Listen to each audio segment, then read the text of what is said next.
ሰላም ሰላም የኔ ቤተሰቦች እንዴት ናችሁልኝ? ሰላማችሁ ብዝዝት ይበል እያልኩኝ ወደ ዛሬው ልዩ የታሪክ ትንታናችን እንገባለን። በዓለም አቀፍ ደረጃ በሲኒማ ታሪክ ትልቅ አውሎ ነፋስ ያስነሳውንና በቢሊዮን የሚቆጠሩ ተመልካቾችን ቀልብ የሳበው የአቫተር ታሪክ አሁን ደግሞ ይበልጥ አስፈሪ፣ አደገኛና ጥልቅ ወደ ሆነው ምዕራፉ አቫተር ፋየር ኤንድ አሽ ተሸጋግሯል። ከእናንተ የሚጠበቀው እስከ መጨረሻው አብራችሁ መቆየት ነው። ምክንያቱም ዛሬ የምንነጋገረው ስለ ተራ ሳይንስ ልቦለድ ፊልም አይደለም። ስለ ቤተሰብ ስብራት፣ ስለ አደገኛ ሴራ፣ ስለ ፍቅርና በፓንዶራ ታሪክ ታይቶ ስለማይታወቅ ታላቅ የእርስ በርስ ጦርነት ነው። ለመሆኑ በሁለተኛው ክፍል መጨረሻ ላይ ትልቁን ልጃቸውን ያጡት የጄክ ሱሊ ቤተሰቦች ሰላማዊውንና የውቅያኖስ ምድር ለቀው እንዴት ወደ እሳተ ገሞራውና አመዱ ምድር ለመግባት ተገደዱ? በናቪዎች መካከል ያደገው ስፓይደር ትልቁ ሚስጥር ሲወጣ በቤተሰብ ውስጥ ምን አይነት መለያየት ፈጠረ? ኮሎኔል ካውሪችስ ከእሳቱ ጎሳ ጋር ተባብሮ በፓንዶራ ታሪክ የመጀመሪያውን የእርስ በርስ ጦርነት እንዴት ለኮሰ? ዛሬ እያንዳንዱን ልብ የሚሰቅል የታሪክ ሂደት ትንትን አድርገን እናሳያችኋለን። ቻናላችንን ሰብስክራይብ ማድረጋችሁ እንዳትረሱ። ወደ ታሪካችን እንለፍ። ታሪካችን የሚጀምረው ከታላቁ ልጅ ከኔቴ ሞት በኋላ ባለው ከባድ ሐዘን ነው። በሜትካያና የውሃ መንደር ውስጥ ትልቅ ጸጥታ ሰፍኗል።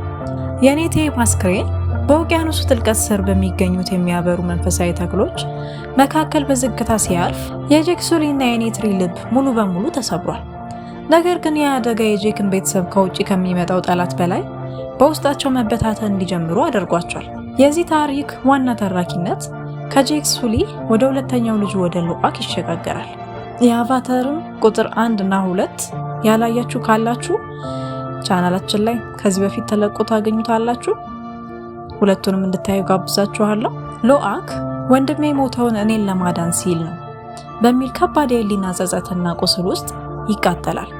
በቤተሰቡ ዘንድ ሁልጊዜ እንዳስቸጋሪ ልጅ ይታይ የነበረው ሉአክ አሁን የወንድሙን ቦታ የመተካት ከባድ ኃላፊነትና የበደለኝነት ስሜት ተጭኖበታል። በሌላ በኩል ደግሞ እናቱ ኔትሪ በልጇ ሞት ምክንያት የቀደመውን ሰላማዊና አስተዋይ ባህሪዋን ሙሉ በሙሉ አጣለች።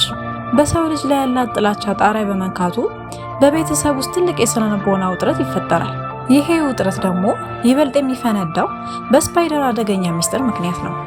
እንደምታስታውሱት ስፓይደር በናቪዎች መካከል ያደገ ሰው ቢሆንም በውቅያኖሱ ውጊያ መጨረሻ ላይ አባቱን ኮሎኔል ካውሪችን መስጠም ሲገባው ከውሃ ውስጥ ጎትቶ በማውጣት ህይወቱን ከሞት አድኖነት ነበር።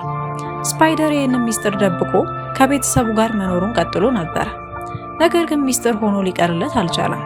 ኪሪ ከተፈጥሮ አምላክ ከኤዋ ጋር መንፈሳዊ ግንኙነት የምታደርግበት አምላካዊ ኃይል ስላላት በራእይ አማካኝነት ስፓይደር አባቱን ካውሪችን ሲያድንና ሲሸኘው ታያለች። ይህ ሚስጥር በቤተሰቡ ዘንድ ይፋ ሲሆን የኔትሪ ቁጣ ጣሪያ ይነካል። ኔትሪ የገዛ ልጇ የኔቴም ደም ሳይደርቅ የልጇን ገዳይ ከሞት ያዳነውን ስፓይደርን እንደ ከሃዲና እንደ ጠላት አድርጋ ልታጠፋው ትነሳለች። ጄክ ሱሊ ግን ስፓይደር ገና ልጅ በመሆኑና ከነሱ ጋር አብሮ ስላደገ ሊጠብቀውና ሊያስታርቅ ይሞክራል። ይህ የጄክ ውሳኔ በባለቤቱ በኔትሪ እና በሱ መካከል ታላቅ የትዳር ግጭት ይፈጥራል። ኔትሪ ጄክን የሰዎችን ልጅ ከራስ ደም በላይ ታስቀድማለህ በማለት ተከሷለች። ስፓይደርን በበኩሉ እኔ ሰውም አይደለሁም ናቪም አይደለሁም እኔ ማንም አይደለሁም በሚል ከባድ የህሊና ቁስል መገለልና ህመም ውስጥ ይወድቃል። ጄክ ቤተሰቡን ከዚህ የውስጥ ግጭትና ሐዘን ለማራቅ እንዲሁም አዳዲስ አጋሮችን ፍለጋ ወደ ተቃጠለ እሳተ ገሞራ ምድር ጉዞ ለማድረግ ይገደዳል። የጄክ ቤተሰብ እሳተ ገሞራ አካባቢ ሲደርሱ ከዚህ ቀደም ያየናትን አረንጓዴና ማራኪ ፓንዶራ ያገኙ። አየሩ በጭስ የተሸፈነበት፣ መሬቱ በእሳተ ገሞራ አመድ የተቃጠለበትና ጨለማ የበዛበት አደገኛ አካባቢ ነው። በዚያም አሽ ፒፕል ወይም የእሳቱ ጎሳ የተባሉትን አዳዲስ ናቪዎች ያገኛሉ። እነዚህ ናቪዎች እንደቀደሙት ሰላማዊ አይደሉም። በእሳተ ገሞራው መቅሰፍት ጊዜ ኤዋ አልረዳችንም ጥላናለች ብሎ ስለሚያምኑ ተፈጥሮን ኤዋን አያመልኩም። ይልቁኑ በእሳት በጉልበትና በኃይል ብቻ ያምናሉ። የዚህ ጎሳ መሪ ንግስት ቫራንግ ትባላለች።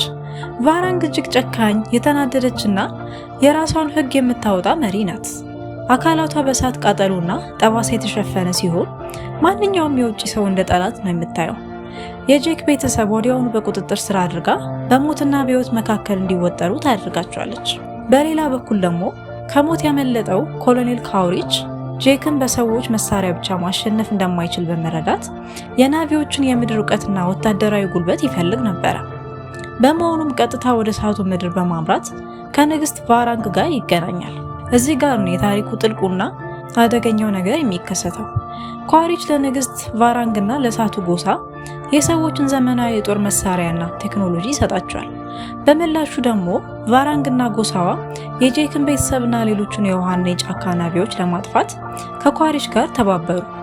በፓንዶራ ታሪክ ውስጥ ለመጀመሪያ ጊዜ ናቪዎች ከሰው ልጆች ጋር ተባብረው ወንድሞቻቸውን የሚያጠፉበት የእርስ በርስ ጦርነት በይፋ ይለኩሳል።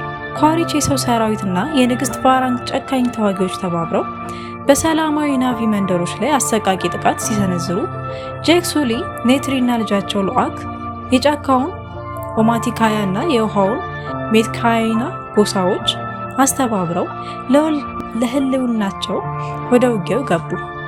በዚያው ቅጽበት እሳተ ገሞራው በከፍተኛ ሁኔታ መፈንዳት ጀመረ። ሰማዩ ወደ ደም ቀይነት ተለወጠ። አየሩ በጭስና በእሳት ተሸፈነ።